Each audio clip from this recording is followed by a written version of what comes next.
네, 다시 한번 인사드리겠습니다. 큐에메랄드 이성미입니다. 네.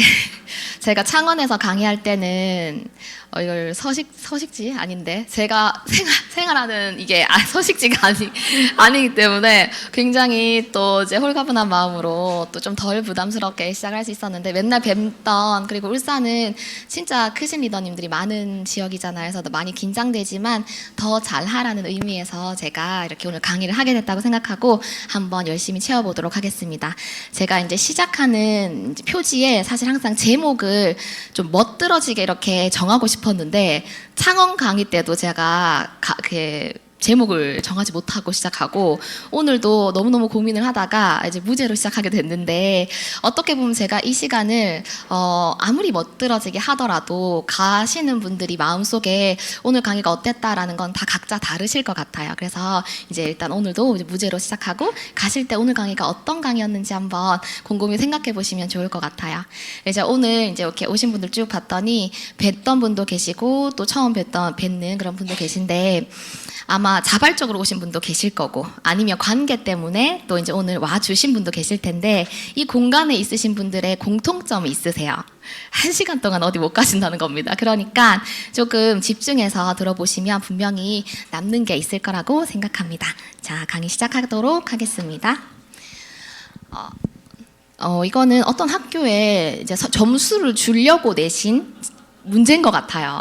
교장 선생님 남자분이시겠죠. 그래서 이걸 보면서 저는 어릴 때부터도 서술형 문제보다는 객관식 사지선다, 오지선다를 좋아하는, 그러니까 누구 손 들어보라면 절대 손 안 드는 그런 평범한 학생이었거든요. 그런데 시험 문제에서의 이런 보기가 하나 더 추가된다는 거는 나를 헷갈리게 만드는 일 수도 있지만, 우리 인생에 뭔가 선택지가 하나 더 생긴다는 것은 저는 기회라고 생각하거든요. 뭔가 알아야지 선택할 수도 있으니까요. 그래서 카카오톡도 처음에 나왔을 때 왜 문자를 공짜로 줘? 하면서 이거 안 배우신 분들도 있으실 것 같거든요, 초반에는. 근데 그런 분들은 점점 소통의 기회가 줄어들었을 거고, 이제 외식하러 나가보면 키오스크 막 어려우시잖아요. 근데 그런 거 안 배우면 나중에 햄버거 못 사 드실 수 있거든요. 그러니까 뭔가를 배운다는 것은 그만큼 기회가 늘어나는 건데, 저는 오늘 이 강의가 나가시면서 그래, 아메를 선택해야겠어가 아니라 이런 보기도 있구나라는 선택지가 하나 늘어나는 시간이었으면 참 좋겠다는 생각을 합니다. 강의에 앞서서 저에 대해서 좀 먼저 말씀드리면, MBTI 많이 해보셨죠? 저는 약간 성격이 급해서 그 항목도 너무 많더라고요. 근데 몇 번 해보니까 계속 이제 엠프제라고 하는 MBTI가 나왔어요. 그리고 저는 혈액형이 O형입니다. 근데 여기 보면은 좋은 이제 장점도 있지만, 사실 장점만 보면 그래, 니는 아메이 할 것 같다, 약간 그러니까 아메이가 딱 네 체질일 것 같다라고 말하는 친구들도 있지만, 사실 거기엔 단점도 많거든요. 그래서 장점만 일단 보면 저는 이런 성향을 가진 사람이라고 거기서 정의 주더라고요. 저는 이것만 보면은 친구들이 그래, 이성미 너는 말도 잘하고 그냥 체질상 니는 아메이랑 딱 맞는 체질인 것 같은데 나는 그런 체질이 아니다, 이런 얘기를 되게 많이 들었었어요. 그런데 단점을 보면, 사실 단점은 제가 이 사업에 굉장히 맞지 않는 사람이거든요. 이것만 봐서는 호불호가 강하니까 불호하는 사람한테 내가 뭔가 이렇게 친근하게 할 수가 없고, 그리고 돌려 말하기를 잘 못하니까 상처를 줄 수도 있고. 근데 이렇게 이제 단점도 있고 장점도 있는데, 저는 아메이가 체질인 사람이 아니라 저는 이런 말을 들으면 칭찬 같기도 하면서 또 내가 이 사업을 잘 해나가고 있다라고 봐주는 것 같아서. 근데 조금 속상한 거는, 나도 이 사업을 위해서 많은 노력을 해서 이렇게 하는 건데 이게 마치 그냥 얻어진 것처럼 얘기하는 것 같아서 속상할 때도 있거든요. 그래서 저는 아메이가 세상에 일 자체가 체질인 사람은 없다고 생각해요. 넌 직장 가는 거 체질인 것 같아 라는 얘기 사실 좀 칭찬으로 안 들릴 수도 있잖아요. 근데 그 일로서 얻어지는 결과가 필요한 사람이 있을 뿐이지, 이게 체질이 아니다라고 이를 평가할 수는 없는 것 같아요. 그래서 저는 아메이로서 얻어지는 결과가 필요했던 사람입니다. 그러면 대부분 제가 이제 아메이를 딱 제안을 하면 이렇게 얘기하세요. 나 아메이 잘 못할 것 같아. 나 사람이 많이 없어. 이렇게 하시는데, 뭔가 할 수 있어야지만 시작할 수 있다면 세상에 새로운 일을 시작할 수 있는 게 몇 가지나 될까요? 할 수 있는 범위 안에서만 본다면.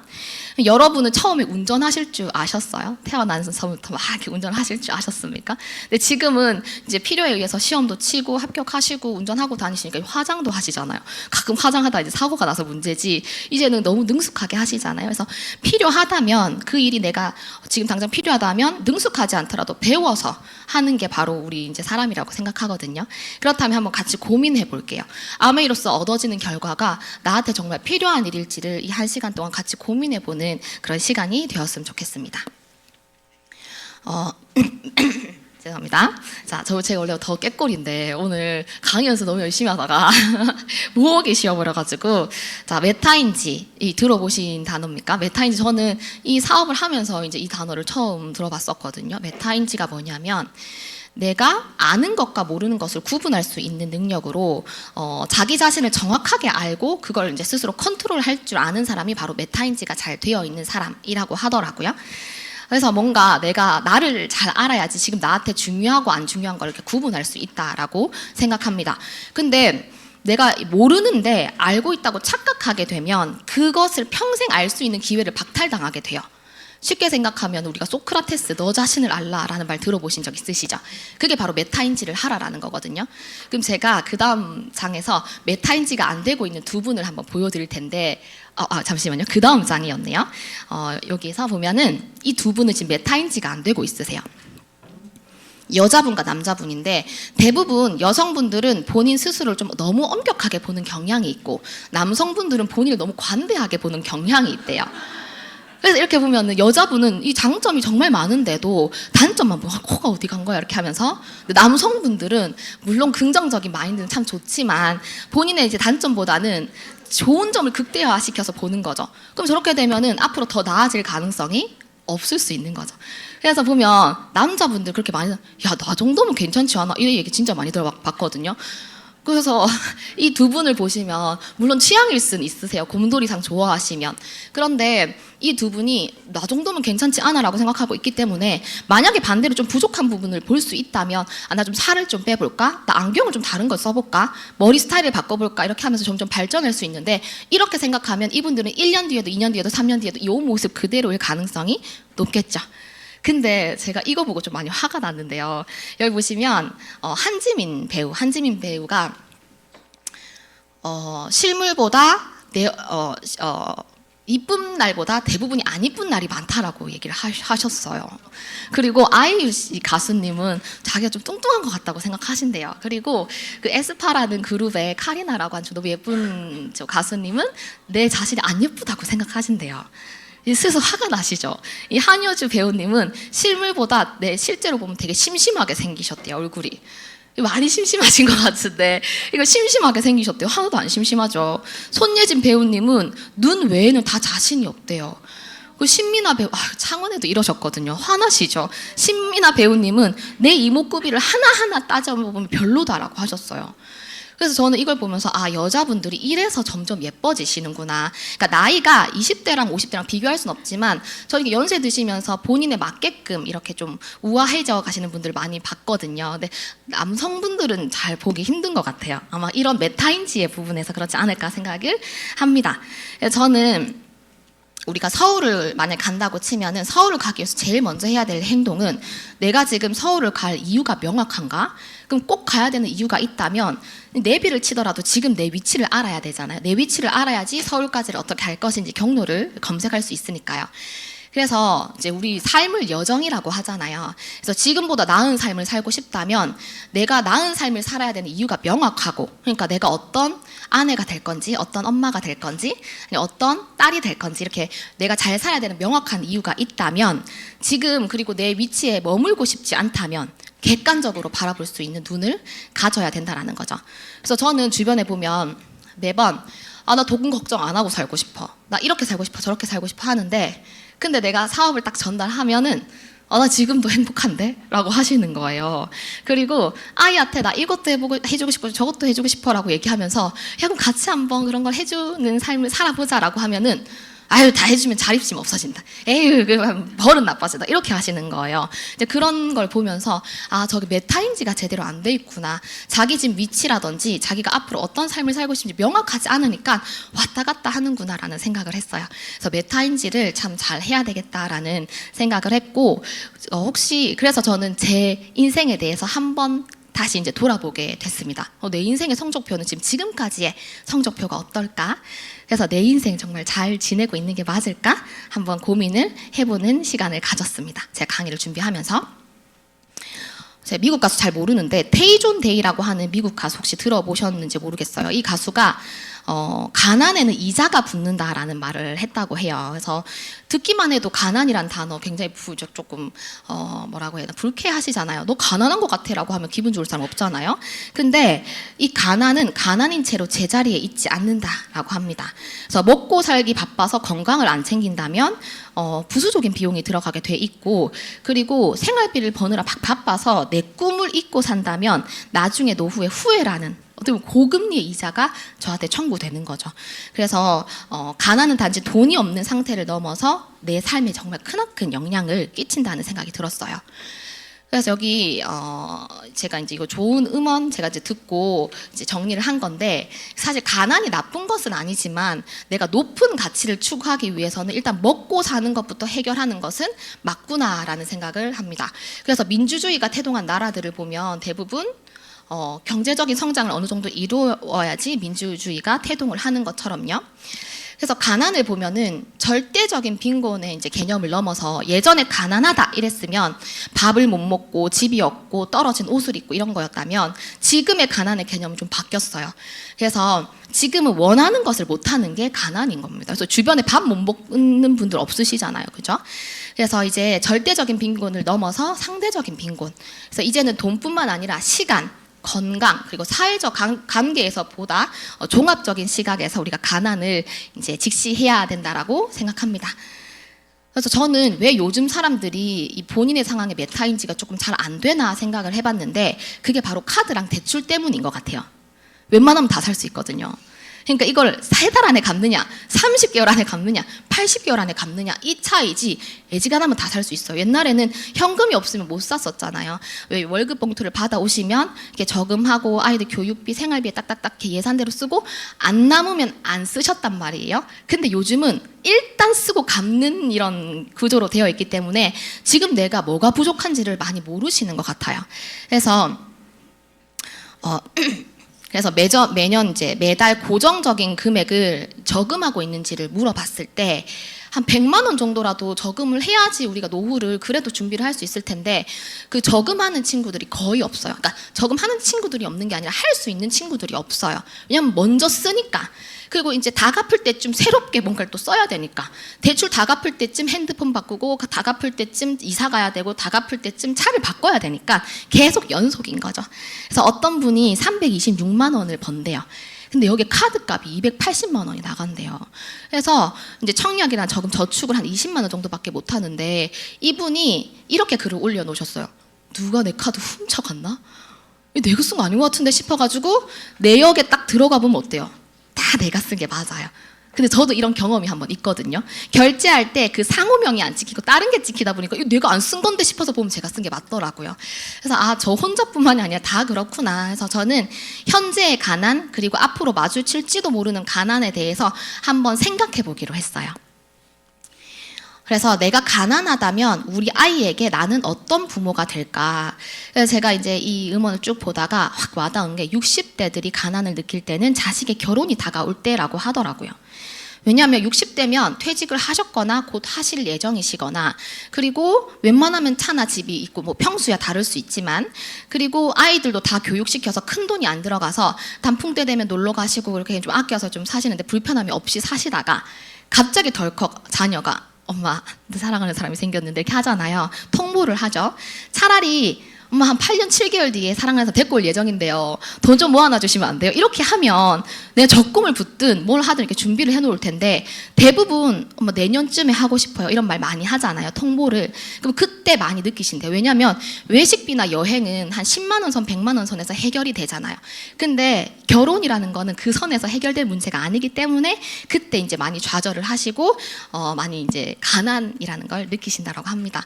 제가 얼마 전에 백화점 1층을 갔는데 이런 것들이 있더라고요. 제가 7년 전에 결혼했는데 사실 그때는 필수가 아닌 혼수들이었어요. 근데 많이들 사고 싶어하는 항목이긴 한데 쭉 보면서 이제 드라이기, 옛날에 머리만 말리면 되는 저 드라이기가 이제 스타일링까지 하는 기기가 됐는데, 저 이름이 다이슨이잖아요. 제가 그 인터넷에 그 SNS에 보는데 누가 재밌게 올려놓은 게 남의 집엔 다이슨, 우리 집엔 없음 이래가지고 누가 올려놓으셨더라고요. 그래서 이 뭔가 이제 필요에 의해서 사는 게 아니라 다 있으니까 또 사고 싶은 가전들이 있어요. 그뿐만 아니라 스타일러, 이제 옷에 냄새도 안 나야 되니까 스타일러도 써야 되고, 그 또 신발도 넣어가지고 냄새 제거해야 되고, 거기에다 또 이제 식기세척기는 많이 있으시고, 그리고 이제 와인 셀러도 많이 가지고 계시더라고요. 근데 이런 걸 보다가 제가 쑥 돌아다니면서 좌절감을 겪으면서 TV를 딱 봤는데 엄청나게 큰 TV였어요. 화려한 뮤직비디오도 나오고. 죄송합니다. 잠시만요.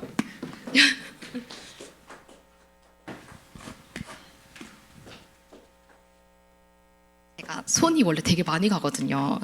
사실 발발발 떨면서 이 영상들이 제 긴장 해소용입니다. 그래서 아직 해소하는 중이고, 이 그 TV가 뭐냐면 요 가격이 지금 밑에 보이실란가 모르겠는데 142만 원 적혀 있는 거예요. 엄청 큰 TV였는데, 그래서 이거 보면서 제가 남편한테, 야, 요즘 챗GPT도 이렇게 막 발달되고 AI도 발달되고 하니까 이 하드웨어가 싸졌는가 보다. 이 142만밖에 안 한다. 우와 했는데 이게 아니었어요. 옆에 2,150만 원이 적혀 있는 걸 제가 못 봤어요.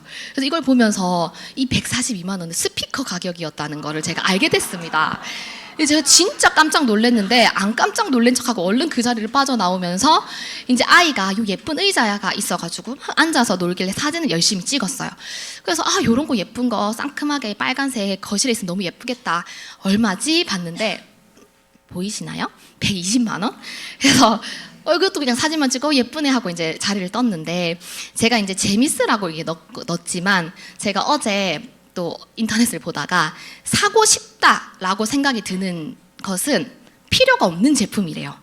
전문가분이. 우리 치약 보면서 이거 사고 싶다 이렇게 안 하시잖아요. 필요하니까 사야 되니까. 우리 고등어 보면서 이거 사고 싶다 이렇게 안 하시잖아요. 사고 싶다라는 머리 생각이 딱 들면 그건 필요 없는 물건이래요. 그래서 저도 이제 깜짝 놀랐는데, 근데 이렇게 보면서 사실 물질적인 것들은 잘 해주면 좋지만 상황이 안 되면 뭐 해줘도 그냥 어쩔 수 없다고 생각이 들거든요. 크게 문제가 될 건 없다고 생각해요.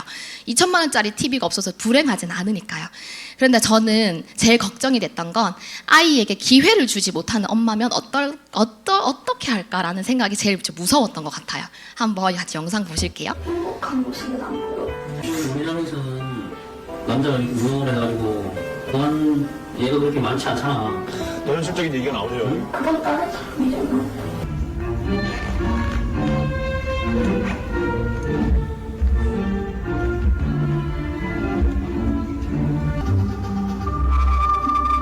어떠세요? 저도 우리 딸도 아니고 아들이 발레한다고 하면 일단 걱정부터 될 것 같아요.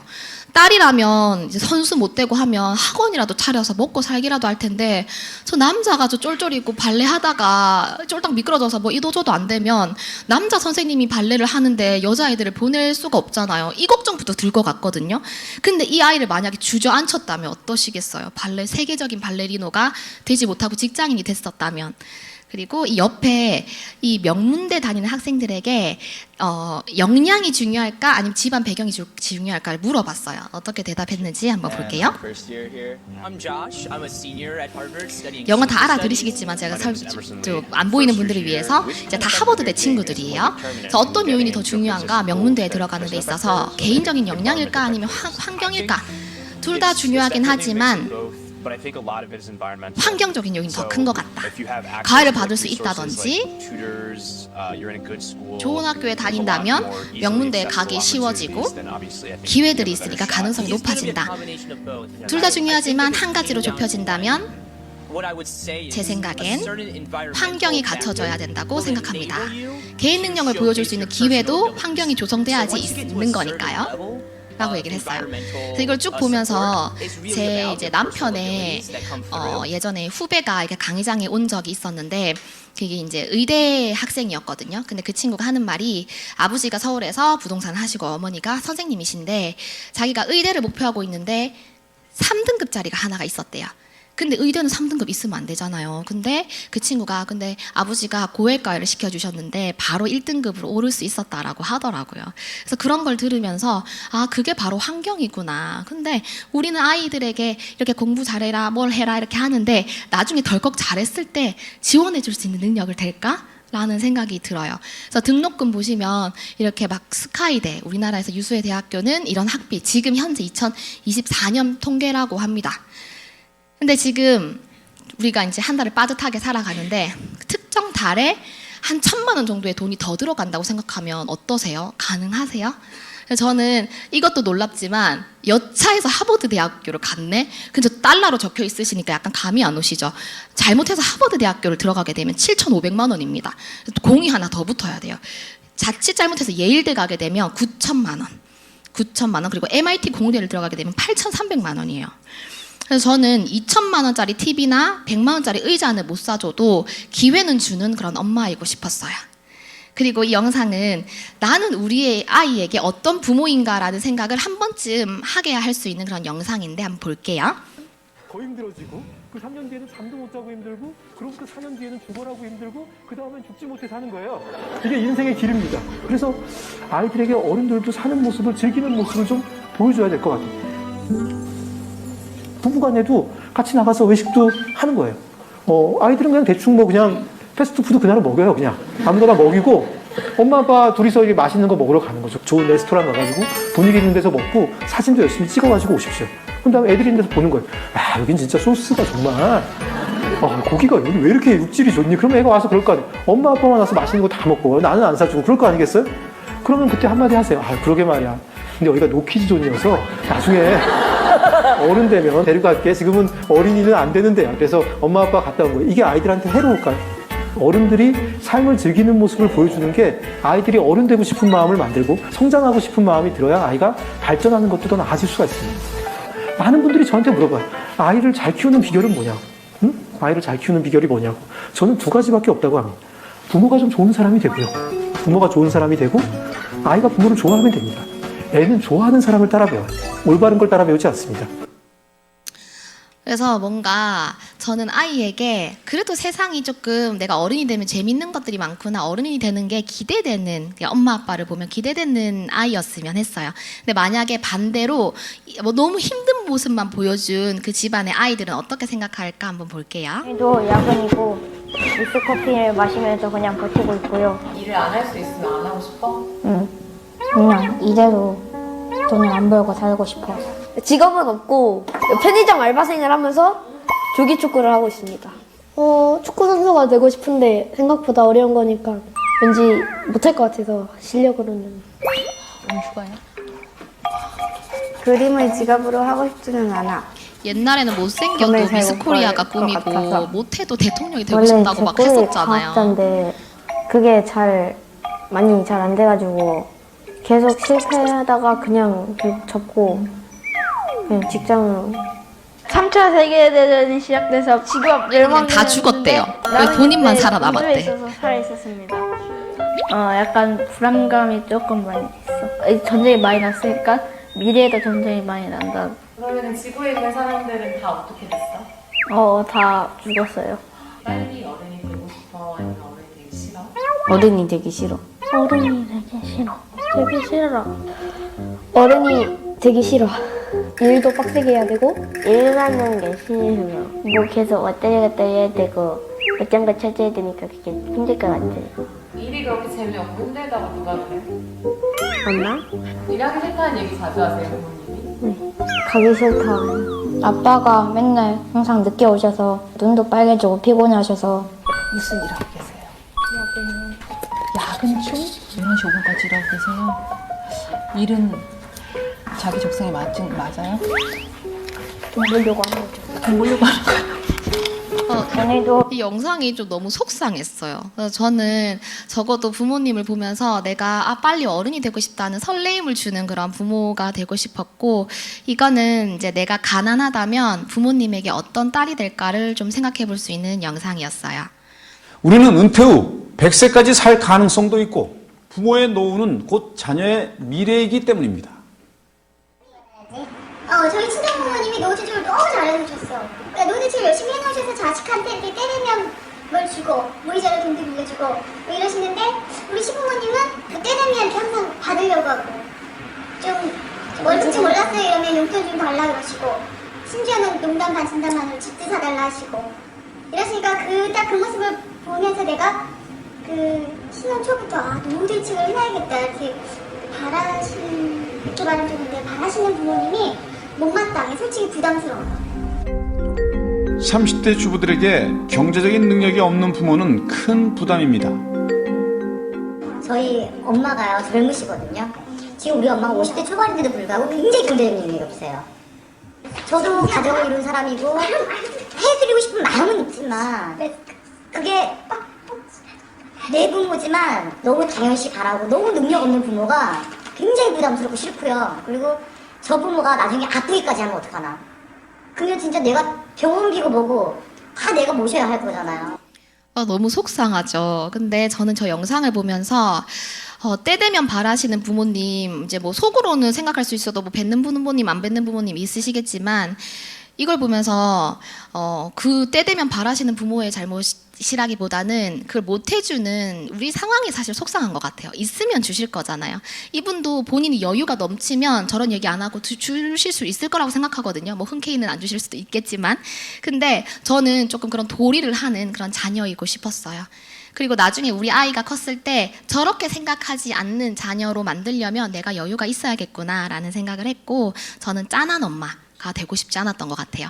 왜 친정엄마 이렇게 하면은 짠함이 옛날부터 막 연극 같은 걸 하더라도 시엄마 이런 건 없으시면서 친정엄마 이런 거 막 가가지고 울고 오잖아요. 그런 것들이 저는 제 딸이 저를 볼 때 우리 엄마 아빠랑 지금 어느 나라 가 있는지도 모르겠고 기름기가 잘잘잘 흐르고 나는 우리 집안에서 내만 잘 살면 된다, 이렇게 생각하는 딸이었으면 좋겠거든요.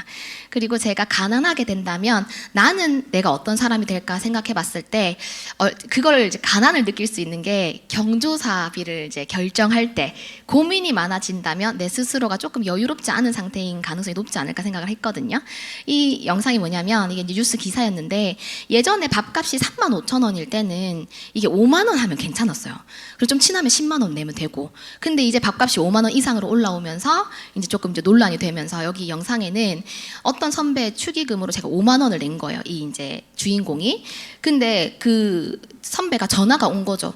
야, 우리 계약한 예식장에 식대가 88,000원인데 내가 너한테 뭐 잘못한 거 있냐? 이라고 전화가 왔대요.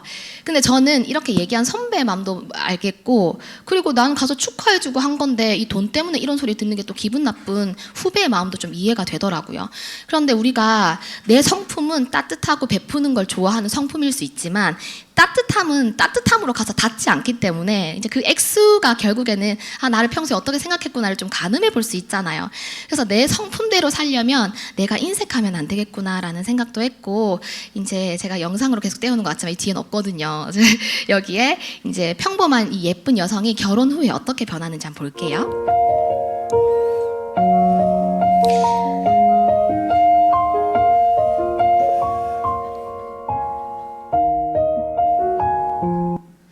머리숱도 없어지고, 이제 일단 웃음부터 사라지고, 물론 모든 결혼 생활이 저런 건 아니겠지만, 아까 가난에 대한 정의를 얘기할 때 돈뿐만 아니라 시간, 건강, 사회적 관계에서도 풍요로워져야 된다라고 했는데, 아마 봤을 때 경제적인 게 단절되면서 나한테 쓸 돈이 없어지고 아니면 눈치 보게 되고, 그리고 사회적 관계가 좁아지면 아마 저렇게 변해갈 것 같다라는 생각이 들더라고요.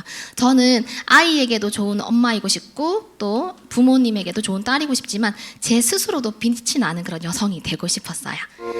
그래서 만약에 내가 저렇게 웃음이 없어지고 그리고 뭔가 삶에 찌들려 있다면 우리 딸이 나를 어떻게 생각할까? 한번 볼게요.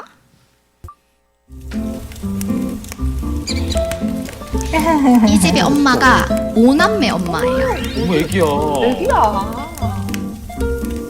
집에서는 왜 방에만 있는 거야?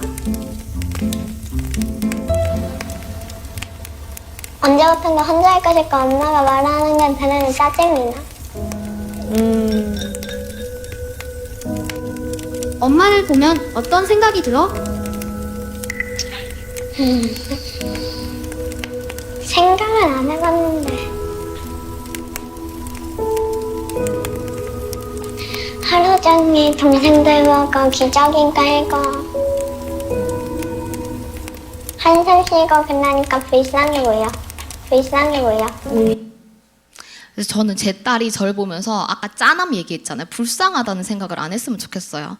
근데 열심히 하는 건 맞지만 열심히 해도 우리 엄마 멋있다 생각할 수 있는 거잖아요. 근데 내가 사회적 관계가 좁아지고 나한테 쓸 돈이 없어 관리가 안 되고 하면 우리 딸이 날 불쌍하게 볼 것 같은 거예요. 그래서 저는 그렇게 살고 싶지 않았어요. 그래서 결정을 했어요. 어떻게 하기로? 아메이하기로 결정한 게 아니라 한번 그럼 내가 애용 소비자가 되어 봐야겠다. 한번 잘 제품부터 누군가한테 권해도 좋은 제품인지 한번 검증해 봐야겠다라는 생각을 하게 됩니다. 좋은 제품이라면 왜 그런지 공부를 해서 알려주는 게 바로 이 사업이니까요. 저는 이제 36개월 된 아이가 있는데 제가 영양사 출신인데 그리고 여기서 공부도 많이 해서 건강에 대한 것도 많이 배웠지만 첫째이기도 하고 그러니까 그러니까 병원에 가면 선생님들이 협박을 합니다. 곧 폐렴이 올 것 같은데요. 귀를 보니까 중이염이 올 것 같은데요. 오늘 저녁에 열 때문에 고생할 것 같은데요. 이렇게 하니까 약을 안 먹이면 제가 마치 방치하는 엄마 같고 뭔가 안 챙기는 엄마 같고 그런 죄책감이 들더라고요. 그래서 계속 약을 주다 보니까 희한하게 약을 주는데 안 낫기 시작해요. 그냥 심해졌다 덜해졌다 심해졌다 덜해졌다 반복이지 계속 그냥 아픕니다. 그래서 뭐 유행하는 거 다 걸리고 막 그렇게 막 울고 이렇게 하는 게 반복됐었는데 그래서 어느 날 제가 딱 결단을 해요. 뉴트리 베이비로 제대로 한번 관리해봐야겠다. 이제 해서 이렇게 면역 주스를 먹이기 시작합니다. 엄마도 먹어? 저 옆에 있는 걸 다 갈아 넣었어요. 먹었어요? 우와. 그래서 제가 얘는 오메가3를 젤리라고 생각하거든요. 그래서 jel리 안 먹습니다. 오메가 젤리 안 먹어요. 오메가3 먹어요. 그거 엄마 거 아니고? 이따 거야? 제 영상을 보면서 머리라도 못 길걸. 이따 봐요? 그래서 제가 오면서 먹으려고 또 채워놨더니 또 왔어요. 또 먹으려고. 하나만 더 줄까? 달라고 막 쿵쿵 굴러서 또 뺏기고. 알았어. 고마워 이렇게 해가지고 이렇게 저렇게 먹입니다. 그래서 갈아 먹이기도 하고 따로 먹이기도 해서 그 뒤에 어떻게 면역이 올라왔냐면 아이랑 이렇게 물놀이를 가서 새벽부터 아프기 시작해가지고 다음날 1시에 열이 39도가 찍었어요. 39도면 열 해열제 먹이잖아요. 근데 저는 저만의 방법이 있어요. 일단은 옷 가볍게 비고 열패치 붙이고 저런 옆에 있는 걸 타서 먹이기 시작합니다. 결국에는 열이 난다는 건 몸에서 격렬하게 싸우고 있다는 반응이기 때문에 힘을 실어주기 위해서 저걸 먹였더니 이게 저는 경구 수액요법이라는 건 줄 모르고 했는데 하단에 저 의사 선생님 하는 말씀이 사실 열 오면은 열 났을 때 무조건 해열제를 먹이는 게 아니라 물 한 모금도 못 먹었을 때 탈수가 걱정돼서 이제 링겔을 맞추는 거지 사실 병원에 와도 해줄 수 있는 게 없다라고 하시면서 물이라도 애가 좋아하는 음료라도 먹여라라고 하거든요. 그게 경구 수액요법이라고. 근데 저는 그 단어를 몰랐지만 그렇게 하고 있었더라고요. 저렇게 한번 하니까 열이 38.9도로 꺾였고 그래서 저걸 한 번 더 먹였어요. 저는 이제 열이 나면 해열제 바로 안 먹이고 열을 한 5분, 10분 단위로 막 계속 재거든요. 순식간에 올라가니까. 그래서 한번 꺾인 거 확인하고 낮잠을 재웠더니 아프니까 3시간을 자더라고요. 3시간을 자고 일어나서 5시, 암막 커튼이라서 어둡긴 하지만 5시에 38도, 7시 45분에 37.9도, 그리고 8시에 37.5도 살짝 올랐다가 밤 11시에 36.2도로 딱 내려왔어요. 그래서 다음날 아침에 37.1도로 어린이집 가고 다음날까지 무사했거든요. 그러니까 39도에 열 나는데 해열제 하나도 안 먹이고 다음날 어린이집을 보낸 거죠. 엄마들 제일 무섭잖아. 연락이 시작하면 내일 어린이집 못 보낼까 봐 무섭죠. 약 왁 먹여가지고 보내잖아요. 근데 그렇게 하지 않아도 면역이 좋아지면 이렇게 아이를 건강하게 키울 수 있는 거죠. 그래 놓으니까 이걸 혼자만 알고 있으면 안 되죠. 제 파트너가 이런 거 알고도 혼자만 알고 있으면 공식적으로 나쁜 사람이라 그랬거든요. 그래서 이거를 저희 회사 남편의 회사 동료가 아이가 아토피에다가 계속 아프다고 해서 관리를 시작합니다. 했더니 3개월 만에 이제 이 친구가 언니 의사 선생님이 지금까지 병원에서 본 아이 상태 중에 지금이 제일 좋대요. 그리고 의사 선생님 말보다 이제 언니 말이 더 많이 신뢰가는 것 같아요. 고마워요라고 하고 관리한 지 한 2, 3개월 만에 아이가 너무 많이 좋아졌어요.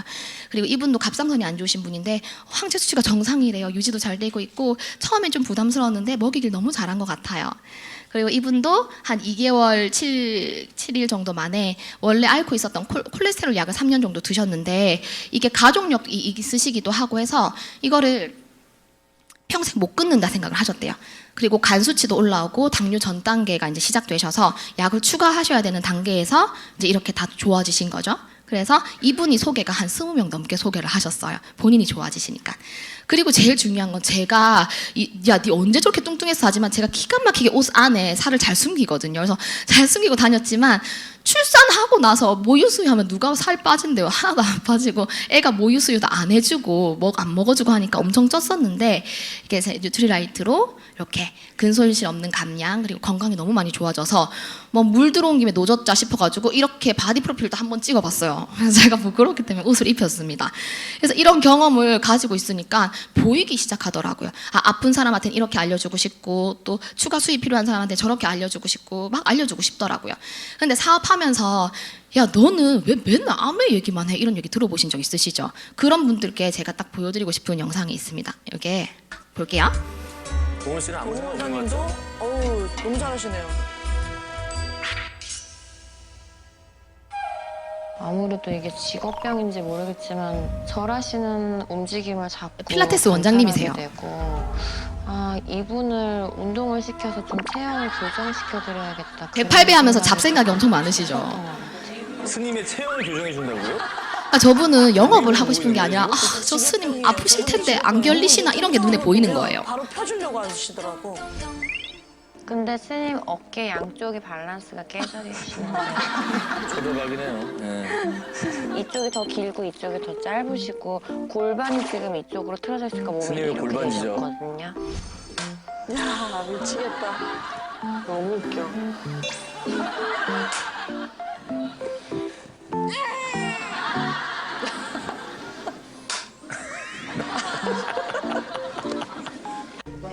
멋있습니다. 감사합니다. 그래서 실제 카메라가 꺼졌을 때 저 말로만 저러는 게 아니라 진짜 교정 가시는 분 붙잡아가지고 바닥에 눕혀놓고 체온 교정에 들어갑니다. 누워보세요.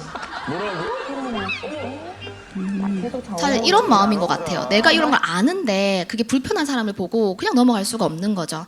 그래서 아메이 사업을 한다라는 건 내가 우리 아이가 이렇게 좋아졌는데 왜 좋아졌지 이런 걸 공부하고 제대로 알려주는 거. 그게 아메이 사업이라고 생각을 해요.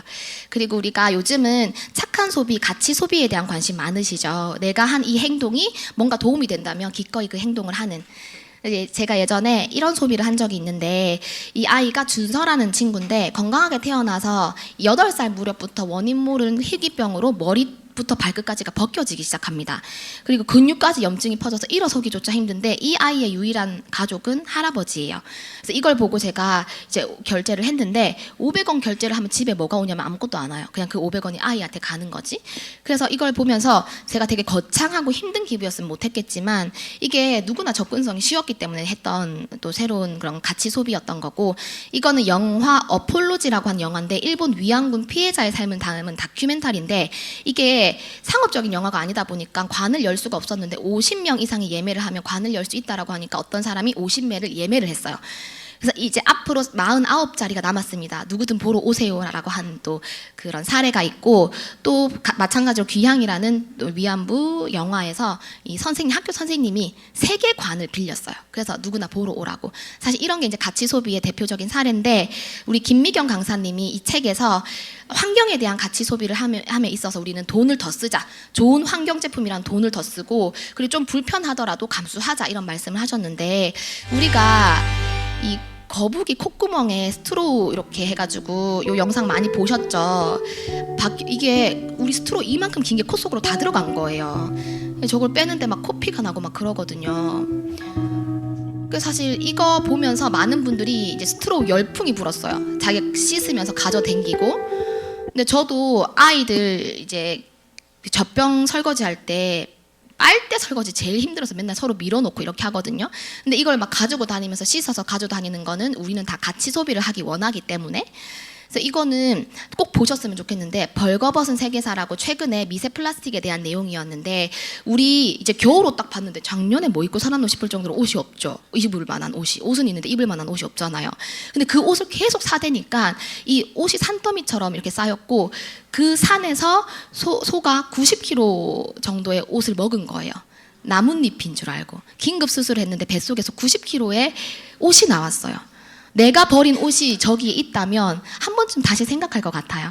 그래서 우리는 이렇게 막 그린피스 이런 데 후원하기도 하고 일회용품을 또 쓰지 말자라는 챌린지를 하기도 하고 플로깅이라고 해서 산에 쓰레기를 주면서 올라가는 그런 것들도 많이 하시는 걸로 알고 있는데 내가 만약에 어차피 평생 해야 할 구매 행위가 환경운동이 된다면 여러분 어떻게 생각하세요? 아메이는 생필품 만드는 공장인데 화학 공장이 어떻게 보면 생필품 만드는 공장이지만 굴뚝이 하나도 없어요. 제가 예전에 화학 회사에서 일을 했었는데 구간별로 냄새가 달라요. 이 구간에 칙하면 저 냄새 나고 이 구간에 칙하면 저 냄새 나고 막 이 구간마다 만들어지는 게 다르다 보니까 막 역한 냄새가 났었거든요.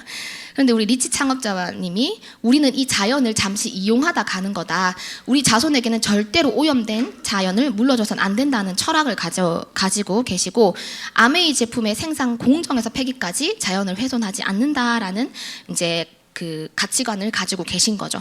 저는 이 제품으로 아이가 건강해지고 내가 날씬해지는 것도 너무 좋은데 이런 가치관 철학을 가진 회사라서 너무 마음에 들었어요. 그리고 뉴트리라이트 농장은 무당벌레, 양, 지렁이, 올빼미가 이 직원이에요. 동화 같지 않으세요? 그 중에 전 제일 놀라웠던 건 해충 피난소인데 피난은 피난인데 해충이 피난을 한대요. 뭐냐면 우리는 한 평의 땅만 있어도 뭘 심어볼까 할 텐데 여기는 해충도 우리의 입장에서 해충이지 그들도 자연의 일부기 때문에 그런 해충이 도망갈 수 있고 잡초가 자랄 수 있는 그런 공간을 마련해 준다는 거죠. 이런 생각을 가지고 있는 회사에 나온 제품이라면 내 아이에게 먹여도 너무 좋겠다라는 생각을 했어요. 그래서 지금은 ESG라고 거창하게 이름을 붙여서 막 하고 캠페인처럼 하고 있지만 우리는 세상 몰래 하고 있었던 거라는 거죠. 너무 새로운 개념이 아닌 거죠. 이름만 갖다 붙였을 뿐이지. 그래서 저는 영상 이거를 못 보신 분이 있으시다면 꼭 한번 보셨으면 좋겠어요.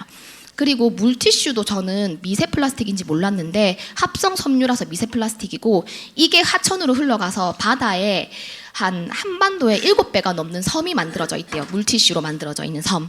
근데 저희는 자연에서 얻어지고 자연으로 돌아가는 그런 물티슈가 있죠. 조금 비싸더라도 저는 바닥 닦는 것도 그냥 이걸로 씁니다. 제가 다른 막 캠페인을 할 수 없지만 이런 건 샀을 수 있으니까요.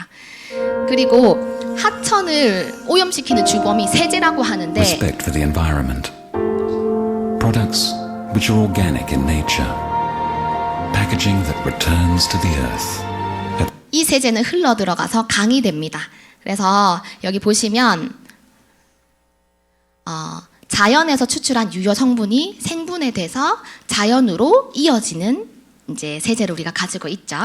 그리고 태안 해안에 예전에 기름 유출 사고 났던 거 아시죠? 그때 연예인도 가고 기업들도 가서 막 많이 사진도 찍고 봉사활동도 했었어요.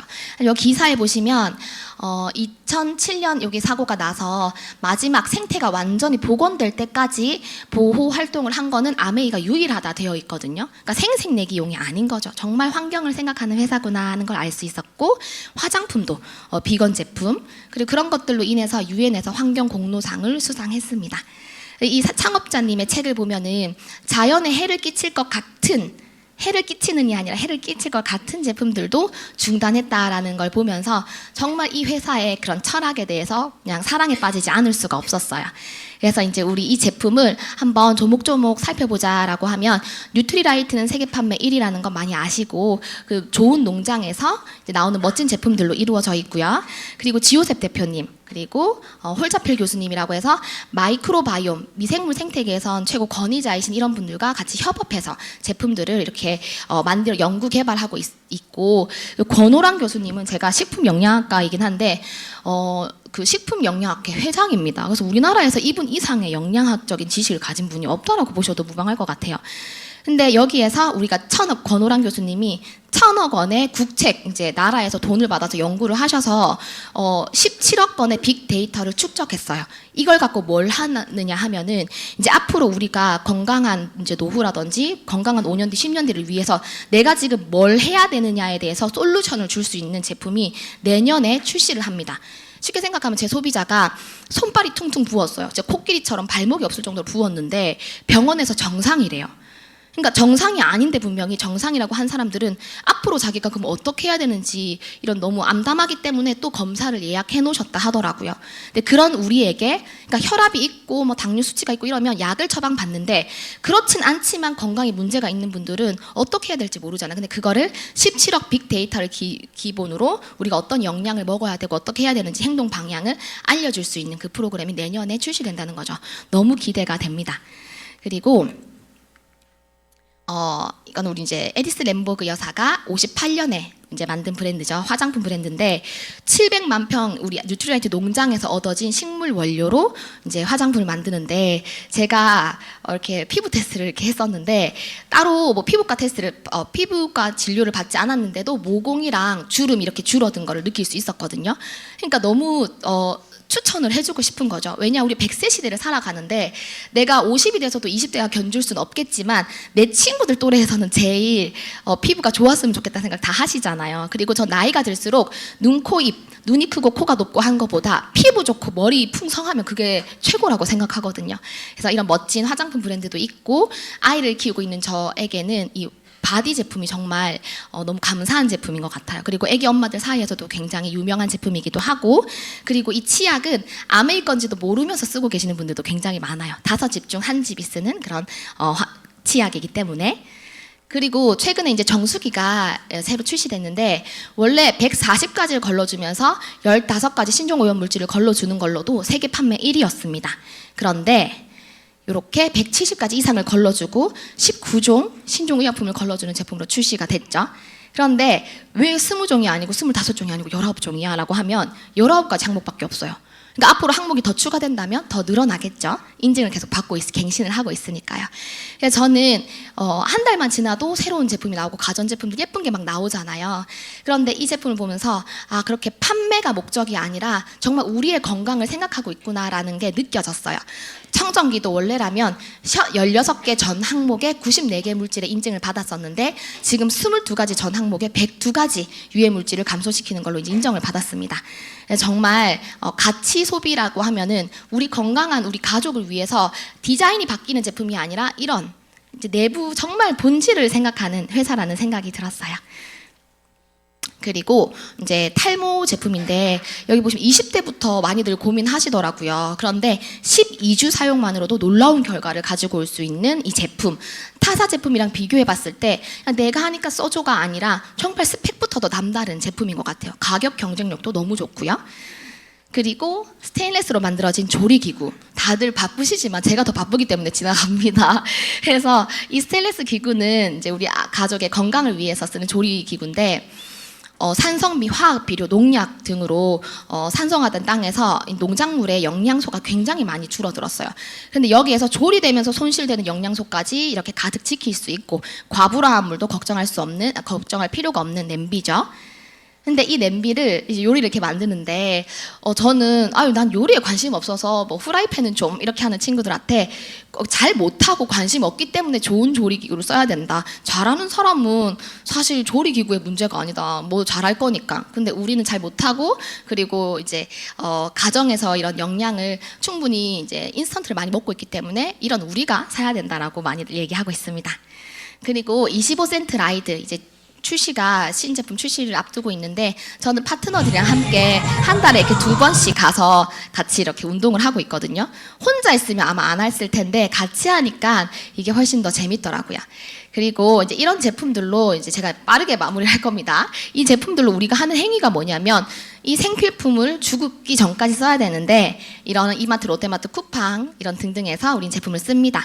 40에서 60만 원어치 정도를 쓰는데 이거를 쓰면서 캐시백 받은 적이 없어요.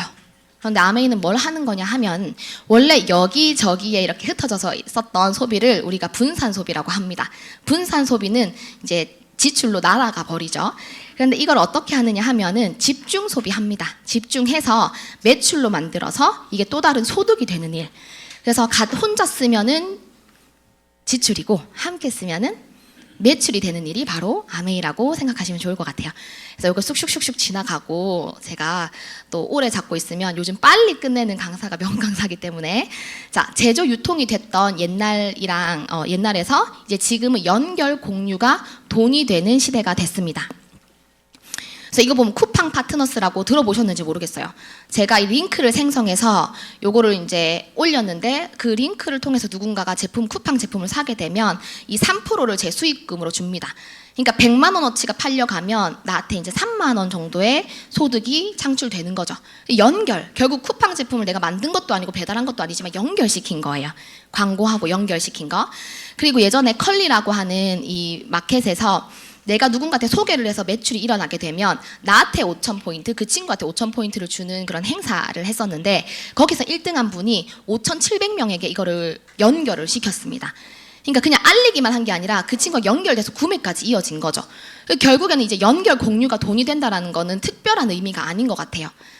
제가 챗GPT한테 물어봤습니다. 그럼 유튜브 많이들 하시는데 야 유튜브로 돈 벌려면 한 어느 정도 창출하면 어떻게 해야 돼 하니까 이렇게 구독자 1,000명 이상을 만들고 시청시간 4,000시간이 돼야지 수익으로 바뀔 수 있다라고 하더라고요. 그러면 이거 어느 정도 해야지 돈 벌 수 있어 하니까 평균 6개월에서 한 1년 정도 걸린대요. 그런데 아메이 소비는 내가 이번 달에 내가 필요한 제품만 사도 한 10,000원 정도의 캐시백은 어렵지 않게 받잖아요. 그래서 유튜브보다 훨씬 더 쉬운 개념이라고 생각합니다.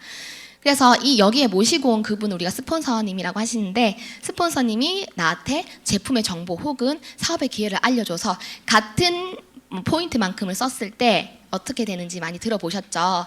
이렇게 스폰서님이 나한테 알려주고 내가 친구들에게 알렸을 때 A와 B는 6,000원, 나는 24,000원, 그리고 스폰서님은 12,000원. 그래서 먼저 시작한 사람이 아니라 매출 순이 아니라 노력 순으로 소득을 벌 수 있는 일이고 나를 통해서 3명이 제대로 이 소비를 하게 되면은 100만 원의 추가 수입까지는 요즘 이제 3명 정도만 함께 써도 충분히 일어날 수 있는 보너스인 거죠. 여기에 1,000만 점을 달성했을 때는 SP, 그리고 이걸 3번 유지했을 때는 GP, 6번 유지했을 때는 PT, 연봉이 한 6천만 원 정도 되죠. 1,000만 원 12달 계속 유지했을 때는 이렇게 해외여행 기회까지 주어집니다. 그래서 내가 2명의 친구를 300만 원 벌 수 있도록 도와주면 나는 사파이어에서 연봉 한 7천, 그리고 나보다 늦게 시작한 A가 3명에서 5명의 친구를 300 벌도록 만들어주면 나는 연봉이 A라는 친구는 8천에서 1억, 제일 늦게 시작했던 B라는 친구가 6명의 친구를 300만 원 벌게 도와줬다면 그 연봉 1억 5천에서 2억 정도. 다이아몬드가 끝이라고 생각하시는데 이제 보면은 중간 정도 달려오신 거죠. 그 이후에도 정말 멋진 핀들이 기다리고 있습니다. 그래서 아메이는 많은 분들이 세일즈라고 생각하시는데 어떤 걸 하는 일인지 한번 보여드릴게요. It's marketing. If a circus is coming to town and you put up a sign, that's advertising. If you put the sign on the back of an elephant and walk it into town, that's promotion. And if the elephant walks through the mayor's flower bed and the local newspaper writes a story about it, that's publicity. And of course, if you get the mayor to laugh about it, that's public relations. But if you tell them about the various entertainment booths you'll have, the fun they're going to have, answer their questions, that's sales. And if you planned the entire thing, that's marketing. 그래서 아메이는 세일즈가 아니라 마케팅이라고 말씀드리고 싶어요. 사실 세일즈 하셔도 돼요. 세일즈 기능이 내가 세일즈를 잘 한다면 잘 팔아도 되지만 팔기만 해서는 안 된다는 거죠. 홍보라든지 많은 정보를 전달하고 이 모든 마케팅, 회사 가면 마케팅 부서가 있는 것처럼요. 그래서 마케팅을 하는 일이고 이걸 통해서 얻어지는 수입이 바로 연금입니다. 근데 저는 이거 보고 깜짝 놀란 게 금메달은 우리나라 1등도 아니고 세계 1등인데 일시불로 6천에 월 100만 원의 연금은 너무 적은 것 같아요. 그래서 이게 옛날에도 그랬지만 지금도 여전히 이렇게 주고 있고, 근데 연금성 소득 우리는 받고 싶잖아요. 최근에 한강 작가님이 이 노벨 문학상을 받으면서 상금 20억을 받았고, 여기 이제 저는 이 20억보다 이 인세 10% 인세가 더 많이 탐이 나거든요. 근데 우리가 평범한 우리는 사실 이런 것들을 받아들일 기회가 많이 없죠. 근데 아마 이 4분면은 많이 보셨을 거예요. 수입의 4사분면, 로버트 기요사키의 이제 경제학자가 얘기한 이 4사분면 얘기 들어보셨을 텐데, 저는 이걸 제 딴에 좀 새롭게 해석을 해봤습니다. 첫 번째 칸은 취업 준비생의 아메이예요. 다른 일들도 그 준비 기간이 필요하잖아요. 제대로 알아보는 기간이죠. 어떤 제품이 있는지 공부하고 우리 제품이 타사랑 비교해서 어떤 부분이 경쟁력 있는지, 그리고 사업이 확장되면 나한테 어떤 게 이득이 있는지 이런 걸 공부하면서 이해 납득의 대상이 바로 납니다. 내가 이해하고 이런 과정인 거죠. 그래서 이제 취업을 생각하면은 필요한 자격증을 따고 산업박람회나 설명회 이런 것들을 가서 내가 이 회사에 대해서도 알아보고, 그리고 내가 받을 수 있는 연봉에 대해서도 좀 알아보는 단계. 근데 다니면서 교통비 쓰시죠? 참고서도 보시죠? 그리고 독서실 비용도 들어갈 수 있고, 카페에서 공부하면 커피값이라도 들어갈 수 있을 거예요. 근데 많은 분들이 이 구간에서 왜 나는 돈이 안 돼? 나 강의 다 가고 있고 뭐 하라는 건 다 하고 있는데 왜 돈이 안 돼라고 하면 사실 조금 답답한 것 같아요. 그래서 수입의 속성을 다시 한번 제대로 공부를 해보셨으면 좋겠고, 두 번째 아메이는 직장인의 아메이라고 저는 적어놨는데 가르칠 수 있는 단계라고 생각해요. 그래서 돈이 되기 시작하는 단계 아메이고, 우리 제품이 타사랑 비교해서 어떤 제품이 어떤 부분이 경쟁력 있는지를 누군가를 납득시킬 수 있는 단계, 그리고 사업이 확장됐을 때 나에게 어떤 이득이 있는지를 그들을 납득시킬 수 있는 단계가 바로 직장인의 아메이. 이때 납득의 대상은 내가 아니라 상대가 되는 거죠. 세 번째는 사업가의 아메이. 그래서 가르칠 수 있도록 가르치는 아메이 단계인 것 같아서 함께 돈이 되기 시작하는 단계죠. 내가 알려준 상대방이 누군가에게 제품의 성능이나 사업 혜택을 납득시킬 수 있도록 가르쳐주는. 그래서 요 단계를 지나게 되면 저는 투자가의 아메이, 그래서 문화를 만들 수 있는 아메이라고 생각해요. 돈 이상의 많은 가치를 함께 할 수 있고, 물론 2, 3차 보너스로 투자도 할 수 있지만 내가 하고 싶은 공부의 시간 투자를 할 수도 있는 거고, 또 우리 탑 리더님이신 권인건 윤영미 리더님이 이글 엔젤스를 만들어서 봉사하시고 많은 가치를 실현하시는 것처럼 그런 것들을 할 수 있는 아메이인 거죠. 그래서 그 이후에도 우리가 비전 보너스라고 하는 큰 보너스도 이렇게 우리가 제시되어 있으니까 꼭 한번 들어보셨으면 좋겠습니다. 그리고 제가 이제 마무리 단계에서 원래 영상으로 하려고 했지만 제가 읽어드릴게요. 부루마블 게임 많이들 해보셨죠? 여기에서 어떤 사람이 이거를 약간 해석해 놓은 게 있어가지고 내용이 좋더라고요. 한번 읽어드릴게요. 부루마블을 하면서 무조건 지는 방법이 하나 있다. 바로 아무 도시도 사지 않고 계속 도는 것이다. 한 바퀴를 돌 때마다 나오는 월급 20만 원을 기대하면서 열심히 주사위를 던지는 것이다. 그렇게 하면 초반에는 남들보다 현금이 많아지게 되면서 기분이 좋아진다. 그러다가 점점 남의 것이 된 도시들을 밟게 되면서 상대에게 내 현금을 갖다 바치게 된다. 그리고 어찌나 황금 열쇠에 자주 걸리는지 병원비, 세금 등으로 내 현금이 빠져나간다. 어느새 내가 서 있을 만한 칸은 없어지고 온통 지뢰밭처럼 느껴진다. 결국 처음에 많았던 내 현금은 쪼그라들고 게임에서 밀려난다. 그렇다. 부루마블은 바로 자본주의 게임의 룰인 것이다. 어떻게 보면 잔인한 룰이다. 하지만 현실의 룰도 거의 똑같다. 자본주의의 축소판인 부루마블에서도 자본주의 현실판인 우리 사회에서도 살아남기 위해서는 열심히 주사위를 굴리기만 해서는 안 된다. 다른 방법이 있다는 것을 일찍 깨달아야 한다. 나를 지켜줄 수 있는 자산을 사야 한다. 이 룰을 깨닫는 자와 깨닫지 못한 자 또는 외면한 자의 노후는 크게 달라질 것이다. 그래서 저는 부루마블을 그냥 가벼운 마음으로 게임을 했었는데 이 글을 읽어보고 굉장히 무서웠어요. 그래서 빨리 깨달을 수 있어서 너무 다행이라는 생각이 들었고, 얼마 전에 11월 달에 연말 보너스를 받으신 분들 계시죠, 여기에. 제가 받은 보너스에 살짝 수정을 해봤습니다. 그래서 이게 들어오면 얼마나 기분이 좋을까. 그럼 나는 이 돈으로 뭘 하고 싶은 사람인가 한번 고민을 해봤어요. 여기 앉아 계신 분들도 여러분들은 무엇을 위해서 살아가고 계시나요? 안 그러면 어떤 철학을 가지고 살고 계세요? 저는 이제 이런 보너스를 받게 된다면 물론 가족들 그리고 파트너들을 많이 챙기고 싶어요. 근데 거기에 플러스 저희 집에는 이제 강아지가 있는데, 제가 얼마 전에 릴스에서 이런 걸 봤어요. 안락사가 결정됐는데 이 친구가 안락사 됐는지 모르겠어요. 7월이니까. 상업적으로 태어나서 그 적절한 시기에 팔리지 못했어요. 그래서 이게 시기가 지나서 엄마랑 같이 안락사 날짜가 결정됐어요. 그래서 이걸 보고 데리고 오고 싶었어요. 근데 안 되거든요. 저희 집에는 강아지도 있고 진짜 강아지보다 더 말 안 듣는 애도 있거든요. 그래서 이런 걸 보면서 저런 돈을 받으면 저런 곳에도 내 돈을 좀 흘려보내고 싶기도 하고, 그리고 이거는 많이들 보시겠지만 이 아이가 이제 딸아이가 버리고 간 손녀예요. 근데 먹은 게 풍족하지 못하니까 음식만 눈앞에 있으면 다 입에 넣는 거예요. 다람쥐처럼. 양볼을 가득 집어넣어. 양볼 가득히 넣는 거, 언제 또 먹을 수 있을지 모르니까. 그런데 이런 쪽으로도 저는 돈을 보내고 싶은데 우리 어떡하고 하면서 그 다음 그렇게 딱 넘기시잖아요. 당장 내가 할 수 있는 게 없으니까. 근데 내가 일단은 지금의 내 부족함, 가난을 채워내고 나면은 나중에 저런 곳으로도 돈을 흘려보낼 수 있는 사람이 될 수 있을 거라고 생각을 합니다. 그래서 아메이로 얻어지는 결과가 현재 나에게 필요한지 곰곰이 생각해 보셔서 혹시나 필요할지도 모르겠다는 결과를 내셨다면 지금 바로 오늘 초대해 주신 분께 여쭤보세요. 오늘 점심 이후에 시간 있나? 라고 물어보셨으면 좋겠습니다. 네, 이상입니다.